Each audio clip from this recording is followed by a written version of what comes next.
Is it just me, or does it seem like the 5e monk gets a lot of undeserved hate? I swear every so often I'll see a new person trash this class for various reasons. Well, I'm here today to talk about just that. Also, full disclaimer, I absolutely love the monk in 5e, so this is going to be a bit biased. Another thing before we get on with the video. I know not everyone hates the monk, and the monk does have some clear problems that I will get into. I just titled the video this so I can get people's attention. Anyway, on with the points. The first point against monks is that they're somehow unrealistic or something like that. To that, I quote the great XP to level 3. If you want a realistic experience, go outside and interact with the real trees with your real hands and real body. Personally, I just think if things such as magic or slicing a dragon with a sword can be a thing, I can just as easily swan kick that dragon in the jaw. Not to mention, if monks are unrealistic because it's not feasible to get stuff like magic fists or interrupting opponent's ki flow, then why can we have spells like Hold Person, or items like the insignia of claws? I will say though, this point depends on how realistic you run your games. If it's a super low magic setting and everyone is just a person with a pointy stick, then more power to ya.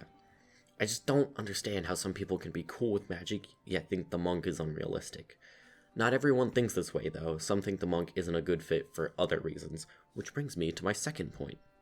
The second point of contention for some people is that monks just don't fit the style or atmosphere of D&D 5e, which is something I can somewhat understand. In order to get the full side of the story, I actually have a friend who feels very similar about monks, so let's give him a call, shall we?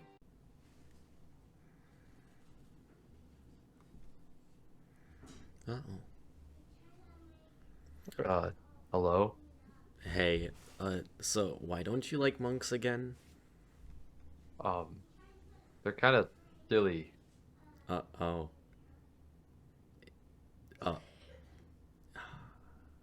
Well, that didn't exactly help.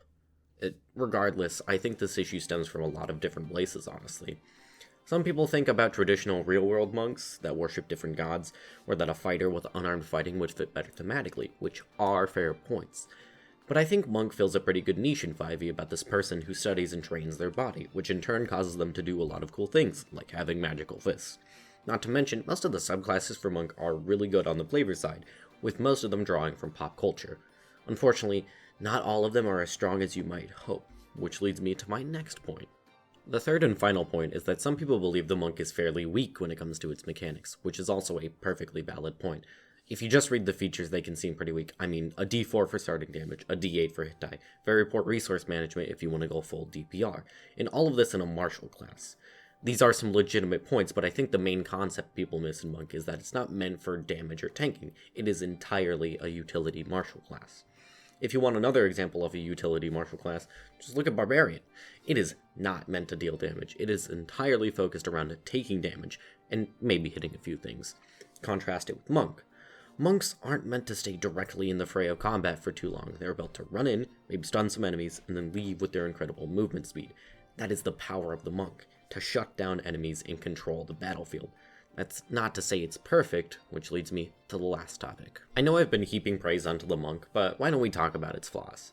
First of all, even though monk's primary source is utility, it still has absolutely atrocious damage for a martial class. I mean, a d4, really? I'm pretty sure I could do more damage sneezing on an enemy. Another flaw is that outside of Open Hand and Mercy, the monk subclasses, while absolutely cool, are sorely lacking in distinguished and powerful abilities. For example, Way of the Astral Self is essentially JoJo's Bizarre Adventure as a D&D class, which is really cool.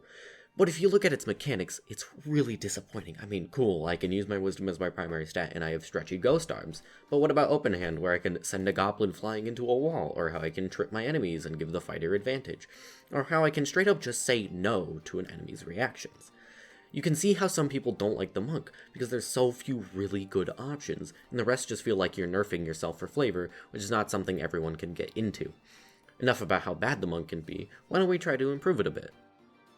I think the first thing to improve monk would be to up its awful damage by having its martial arts die start at a d6 and cap out at a d12. This would give monk a much needed solid martial base to pair with its other features, and to also ensure it doesn't get outpaced too fast by other classes. Other than the starting damage, I think the monk's base features don't need too much improvement. The main problems lie in its subclasses, and I'll go over some of the quick improvements for them.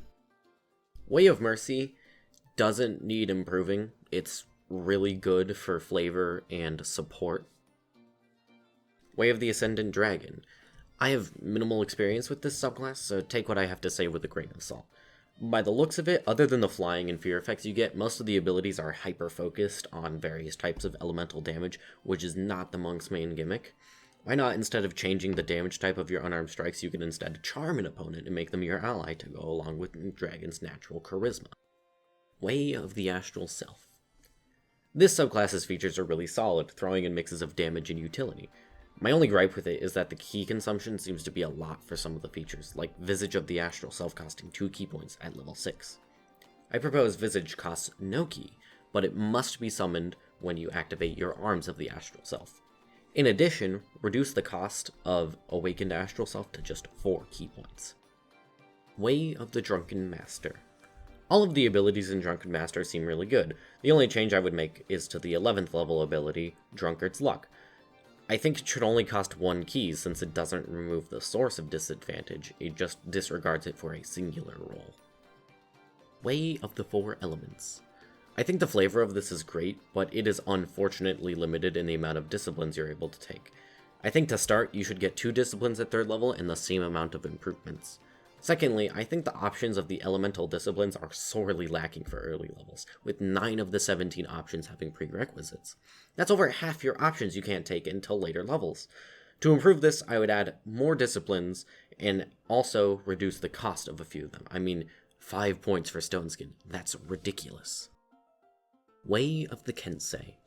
Upon further inspection, this subclass is really good. It does look like it would get kind of stale at later levels, similar to the fighter. Way of the Long Death. The only ability I find disappointing in Long Death is the level 6 ability, Hour of Reaping. I mean, Ascendant Dragon can do the exact same thing, but better in almost every way in later levels.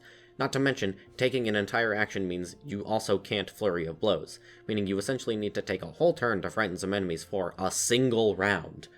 I think a better way to do this ability would make it a bonus action and cost 1 key for every 2 creatures you want to try and affect. Way of the Open Hand.